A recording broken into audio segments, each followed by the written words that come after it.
Horas dari Bali Gate Academy ya di tepian Danau Toba yang indah. Kita datang kembali nih untuk hadir kembali untuk mengangkat isu ya tragedi kemanusiaan ya di KM 50 yang dialami oleh 6 Laskar Front Pembela Islam ya. Oke, untuk video kali ini kita akan membacakan ya, memahami ya kenapa polisi ya memerintahkan pemeriksaan dan penghapusan ya HP ya oleh masyarakat di rest area KM 50 ya. Masyarakat di sana bisa tenannya, bisa pengunjung ya, dan petugas ya. Jadi kenapa disuruh hapus, padahal itu adalah jejak digital atau bukti scientific evidence yang sangat amat maha penting ya untuk kepentingan penyelidikan dan penyidikan. Inilah selalu ya kepolisian kita ya, justru bukan mencari fakta berdasarkan scientific evidence, malah dihancurkan, malah disuruh hapus, bahkan ada disuruh untuk membersihkan darah. Bayangkan inilah kualitas ya, kepolisian Republik Indonesia. Makanya dilabel atau diberi hadiah kepolisian terburuk se-Asia Tenggara. Ya, bukti yang maha penting, scientific evidence, malah disuruh hapus. Dan orang-orang yang nyuruh ini tidak ditindaklanjuti polisi-polisi itu untuk dikriminalkan gitu. Karena itu obstruction of justice kan harusnya. Ya, oleh karena itu kita akan tetap bersuara. Ya, rakyat menolak untuk bungkam, apalagi takut. Memang kalian siapa kami takuti? Ya, siapa sih kalian? Kami yang bayar pajak, keringat rakyat 80% lebih untuk membiayai gaji dan fasilitas kalian, polisi 114 triliun. Ingat itu, setiap menerima gaji, ingat itu dari keringat rakyat. Ya, oke lanjut.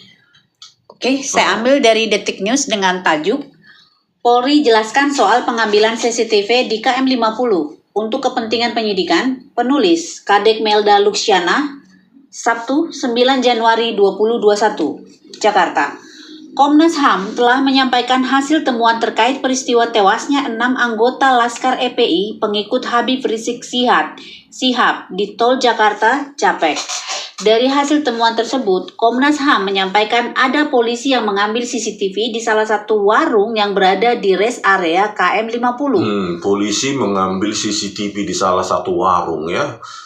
Sangat vital harusnya CCTV ini. Terus pengambilan CCTV di salah satu warung rest area KM 50 dan perintah penghapusan dan pemeriksaan handphone masyarakat di sana, kata Ketua Tim Penyelidikan Khoirul Anam saat jumpa pers di kantornya, Jalan Natuharai, Jakarta Pusat, Jumat 8 Januari. Nah, ini yang penting ini ya, harusnya inilah ya bagaimana rekayasa semacam ini dilakukan oleh kepolisian ya. Luar biasa Republik ini yang dibangun oleh darah ya, pahlawan kita untuk mendirikan Republik ini, malah kita dijajah sekarang sama satu bangsa sendiri, bahkan lebih sadis ya. Bayangkan ini dia ngambil CCTV, nggak ada dihadirkan. Saya baca keputusannya PN Jakarta Selatan, tidak ada tentang CCTV. Terus perintah penghapusan dan pemeriksaan HP. Bayangkan penghapusan. Halo Pak, Kakak Natalius Pigai. Ini loh Pak, ini Ketua Tim Penyelidikan Khoirul Anam ya dari Komnas HAM. Artinya berita ini ya patut dipercaya. Itu siapa saat itu yang memerintahkan penghapusan data HP di masyarakat ya? Bisa tenan, bisa petugas di rest area KM 50 itu, bisa pengunjung yang datang ya. Bayangkan itu. Dan saat itu ya rest area KM 50 langsung dibongkar, diratakan ya untuk menutupi jejak mereka semua ya. TKP kunci dibongkar, padahal baru didirikan tahun 2019 ya. 2020 sudah dibongkar, padahal persidangan belum berlangsung. TKP kunci. Bagaimana ini? Harusnya kan hakim yang menyidangkan saat itu, harusnya memerintahkan jangan dibongkar, atau paling tidak presiden jangan dibongkar. Ini penting untuk penyidikan. tapi itu tidak terjadi. Sangat-sangat disayangkan. Oke? Anam menuturkan pihaknya sudah mengkonfirmasi terkait pengambilan CCTV tersebut ke pihak kepolisian. Dari konfirmasi tersebut, Anam mengatakan polisi mengaku mengambil CCTV secara legal. Dan ini kami konfirmasi terakhir kami melakukan pemeriksaan terhadap kepolisian dan diakui itu diambil. Kami tanyakan lagi apakah ini diambil secara ilegal ataukah secara legal. Mereka jawab diambil secara legal. Sehingga kita tunggu kalau ini menjadi pembuktian di proses pengadilan. Tidak ada ya. Saya sudah baca, tidak ada. Pembuktian itu di kejadian di rest area KM 50 ya, sebelum membawa keempat yang tewas itu, keempat Laskar FPI yang masih hidup dibawa Xenia ya, kembali lagi balik ya. Dan kejadian-kejadian yang ada di rest area KM 50 itu tidak ada berdasarkan CCTV, berdasarkan HP, gambar-gambar atau video dari HP masyarakat atau saksi di rest area KM 50. Tidak ada, itu semua berdasarkan kesaksian dari para polisi, terutama yang terdakwa itu dan lainnya ya, Fikri Ramadan Tawainela dan Yusmin Ohorela ya, kebanyakan dari mereka, hampir semua dari mereka. Tidak ada dari video CCTV dari ini, dari warung, dari pokoknya di rest area tersebut, apalagi di tol ya, CCTV di tol yang sudah dikatakan oleh Yoga Trianggoro ya, Direktur Operasional Tol Road itu ya, 20 jam 6 Januari 40 pagi CCTV bermasalah, CCTV-nya on, fiber optiknya bermasalah 20 jam, bayangkan. Dan itu spesifik di KM 49 sampai 72 katanya, bayangkanlah itu. Katanya untuk perbaikan dan segala macam itu. Dan itu ditelan bulat-bulat oleh hakim itu. Ya, kesaksian abel-abel kayak gitu, tanpa pembuktian ilmiah. Bayangkanlah itu. Yoga Trianggoro, kalian ingat itu. Yoga Trianggoro, sekarang direktur utama itu. Jasa Marga Operator Tol Road itu. Bayangkan. 20 jam sebelum dan spesifik di KM 4972, TKP-nya KM 50 plus berapa? 200 ya. Oke, lanjut. Selain itu, Anam menyampaikan pihaknya juga menemukan informasi adanya kekerasan dan pembersihan darah di lokasi. Anam memaparkan masyarakat yang sedang berada di lokasi mendapat pemberitahuan bahwa peristiwa tersebut sebagai kasus narkoba dan terorisme. Ya. Polisi saat itu pun menipu ya, kasusnya narkoba, terorisme, ya, kekerasan juga. Ini juga perlu digali nih. Komnas HAM, Menteri HAM, Kakak Natalis Pigai, ya, cari itu saksi-saksi korban-korban yang mengalami kekerasan saat itu. Dan apa itu pembersihan darah di lokasi? Berarti kan membersihkan ya, menghancurkan bukti. Kok bisa cara di situ? Harusnya kan dipoto di polis lain ya, ini enggak, malah berdarah dibersihkan, terus KM 50-nya rest areanya dibongkar. Aduh, parah kali Republik ini, parah penegakan hukumnya ini. Ayo lanjut. Dihubungi terpisah, Direktur Tindak Pidana Umum Bareskrim Polri Brigjen Andirian Jayadi menyampaikan CCTV di salah satu warung di rest area tersebut memang diambil polisi. Pengambilan itu untuk kepentingan penyidikan. Ya, belajar dari kasus Jessica Wongso, CCTV yang ada, yang tajam tegas malah dibuat kabur. Ya, saya juga ya analisa insting saya sebagai orang belajar image dan video CCTV, ya, image dan video selama 30 tahun ini. Ya, insting saya sangat kuat.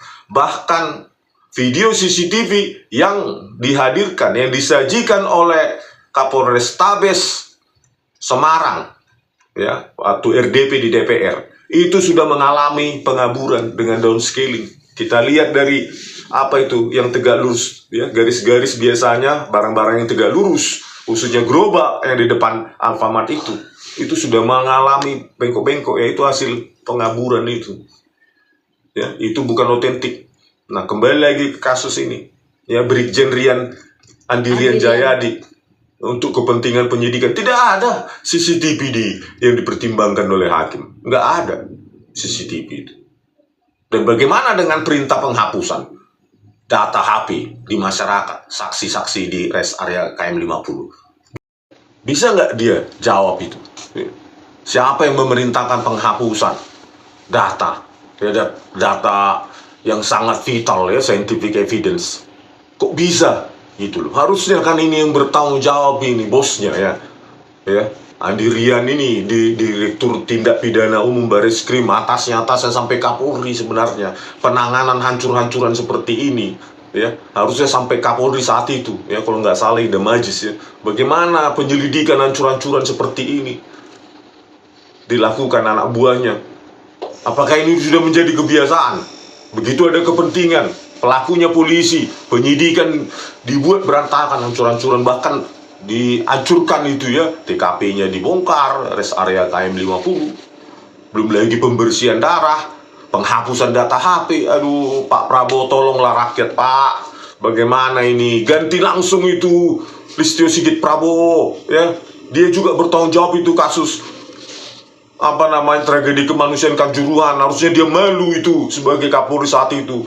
135 tewas. Kalau di luar negeri Kapolrinya detik itu juga, kejadian detik itu juga mundur ya, karena ada rasa malu, ada rasa tanggung jawab moral. Ini enggak, sampai udah hampir 4 tahun ini dia tetap bercokol di situ, sangat cinta dengan jabatan. Oke, lanjut. Tajuk, kabar buruk bagi Jenderal Idam Aziz, terungkap anak buah hapus CCTV rangkaian penembakan Laskar FPI. Tayang Sabtu 9 Januari 2021, editor Krisdiantoro. Ada bagian dari laporan hasil investigasi Komnas HAM yang menjadi kabar buruk untuk Kapolri Jenderal Idam Aziz. Laporan hasil investigasi Komnas HAM kasus penembakan anggota EPI pengawal Habib Rizik memuat fakta yang sebelumnya tidak disangka terjadi. Dalam temuan Komnas HAM, anak buah Jenderal Idam Aziz ketahuan menghapus rekaman CCTV yang merekam rangkaian peristiwa penembakan atau pembunuhan Laskar FPI hingga menewaskan 6 orang. Jadi ini ya, jadi anak buah Jenderal Idam Aziz ya, Kapolri saat itu, yang menurut temuan Komnas HAM bukan hanya tadi itu ya, menghapus data HP dari masyarakat atau saksi-saksi di rest area KM 50 dan lainnya. Ini juga ketahuan menghapus rekaman CCTV. Ya ampun, kacau bener ini. Ini harus bertanggung jawab Idam Aziz ini ya. Aduh, parah. Oke, lanjut. Kesaksian warga. Warga sekitar yang menjadi saksi kejadian tersebut menjelaskan bahwa pihak polisi terlihat mengeluarkan 2 anggota EPI yang tewas dari dalam sebuah mobil. Anggota EPI itu, kata Khairul, diduga tewas karena baku tembak dengan polisi saat berada di dalam mobil. Satu duduk di mobil dengan keadaan sudah tewas, dan satu diturunkan ke jalan dengan 1 luka tembak. Selain itu, terlihat darah di jalan di depan salah satu warung depan area KM 50. Terang Khairul dalam rilisnya di kantor Komnas HAM, Jumat 8 Januari 2021. Sementara 4 anggota EP lain yang masih hidup diminta berjalan jongkok dan tiarap oleh aparat kepolisian. Para anggota EP itu juga diminta masuk ke dalam sebuah mobil lewat pintu samping dan belakang. Jadi keempat Laskar EPI tersebut ya di rest area itu masih hidup ya. Terus ada 1 duduk di mobil dengan keadaan sudah tewas dan 1 diturunkan ke jalan dengan 1 luka tembak. Darah di jalan di depan salah satu warung ya, di depan rest area KM 50 itu, ya itulah tadi ya disuruh dibersihkan ya. Ya ampun. Oke, lanjut. Saksi juga mendengar perintah petugas polisi yang meminta warga menghapus rekaman dan memeriksa handphone warga. Jadi rekaman mungkin warga saat itu moto-moto atau video ya, itu disuruh dihapus. Padahal itu penting ya. Jenderal Idam Aziz, Anda bertanggung jawab ini. Ya, walaupun Anda udah pensiun sekarang. Terus saksi menjelaskan bahwa saat itu polisi beralasan bahwa peristiwa itu terkait narkoba dan terorisme. Selain itu, sejumlah saksi juga melihat adanya pembersihan darah di KM 50. Anggota polisi juga melakukan pengambilan CCTV di salah satu warung dan memerintahkan hapus dan memeriksa handphone masyarakat di Jadi sana. CCTV-nya juga diperintahkan dihapus ya. Jadi bukan hanya data di handphone yang memerintahkan dihapus. Aduh, parah. Terus Polisi akui ambil CCTV dan kami tanya mereka ambil legal atau ilegal. Jawaban mereka CCTV diambil legal, maka kami tunggu proses di pengadilan. Tutur Khairul. Diketahui sebelumnya hasil penyelidikan Komnas HAM menduga adanya pelanggaran HAM yang dilakukan polisi saat bersiteru dengan 6 anggota FPI. kontraproduktif ya, diambil secara legal jawabannya mereka tapi untuk dihapus. Itulah hebatnya polisi terburuk se-Asia Tenggara. Diambil katanya secara legal tapi untuk dihapus, perintah hapus CCTV maupun handphone. Dan ini tidak ditindaklanjuti oleh Kapolri saat itu maupun Menko Polhukam saat itu ya. Mr. Mahfud MD harusnya kan ini ditindaklanjuti ya. Polisi-polisi yang melakukan obstruction of justice ya harus dipecat, dipidanakan gitu loh, supaya tidak terjadi lagi. Ini malah dibiarkan sampai saat ini kita tidak tahu siapa yang memerintahkan, siapa yang menghapus CCTV sama handphonenya. Gitu loh. Siapa aja yang ada di situ? Apakah siapa Handik atau siapa itu? Nantilah kita bicara tentang dia ya. Kombes Handik itu katanya komandonya saat itu, komando lapangannya. Oke? Oh ya, saya jadi ingat waktu persidangan Brigadir Joshua, salah satu polisi itu mengaku tim KM50, tim CCTV KM50. Jadi ada kaitan. Iya, Acai dan lainnya itu kan ya, anggota Satgasus Merah Putih. Itu juga ya tim di menghancurkan CCTV kasus Brigadir Joshua. Nah, mereka juga yang di KM50 ya. Jadi mereka sudah terstruktur ini, well trained ya, sangat terlatih untuk merusak barang bukti ya, terutama barang bukti digital, CCTV, data di handphone ya, atau di gawai, terus menghapus darah ya, yang penting sekali, maha penting itu ya, untuk merekonstruksi kejadian perkara ya, terus dibongkar lagi rest area KM50 itu ya, terus dipakai lagi Yoga Trianggoro ya, Direktur Operasional Jasa Marga Toll Road itu ya, untuk mengatakan oh iya sedang ada fiber optik mati pukul 4.40 pagi 6 Desember 2020. 20 jam sebelum kejadian 7 Desember ya, khususnya di sekitar TKP KM49 sampai 72. Itulah, bayangkan. Jadi mereka sangat terlatih untuk untuk melakukan memanipulasi dan merekayasa kasus ya. Sangat-sangat terlatih. Harusnya Idam Aziz ini harus dibawa ini ya ke pengadilan internasional. Kakak Menteri HAM ya, Natulus Pigai ya, kalau memang tidak mampu Pak untuk Indonesia ini menghadirkan pengadilan yang adil, fair trial, sudah sebaiknya ini diajukan ke pengadilan HAM internasional. Terutama yang harus ditanyakan, yang dibawa untuk diperiksa adalah yang pejabat-pejabat saat itu, pengambil keputusan tertinggi dong saat itu ya. Kapolrinya Idam Aziz, tadi siapa tadi itu Dirtipidumnya Andirian dan lainnya, terus siapa lagi, Sambo, apa perannya di situ, dan lainnya, kabar eskrimnya siapa. Harusnya dari atas, dia top down gitu, bawalah ini ke pengadilan internasional ya, karena saya juga tidak yakin ya pengadilan Indonesia ini ketika dia berkaitan dengan kepolisian, berkaitan dengan kekuasaan, dia bisa menghadirkan pengadilan yang adil bagi rakyat ya. Saya pun tidak yakin Indonesia punya kemampuan untuk itu. Berkaca dari pengadilan Jessica Kumala Wongso ya, sudah kita ajukan pun bukti ilmiah rekayasa itu, tetap aja jaksa-jaksa itu ngotot, terutama jaksa penipu Sandi Andika itu ya, metadata salah tulis pun, salah ketik pun dipercayai ya. Jangan-jangan itu nanti keputusan Mahkamah Agung, oh iya metadata itu salah ketik. Bayangkanlah pengadilan macam apa lah itu, pengadilan sesat.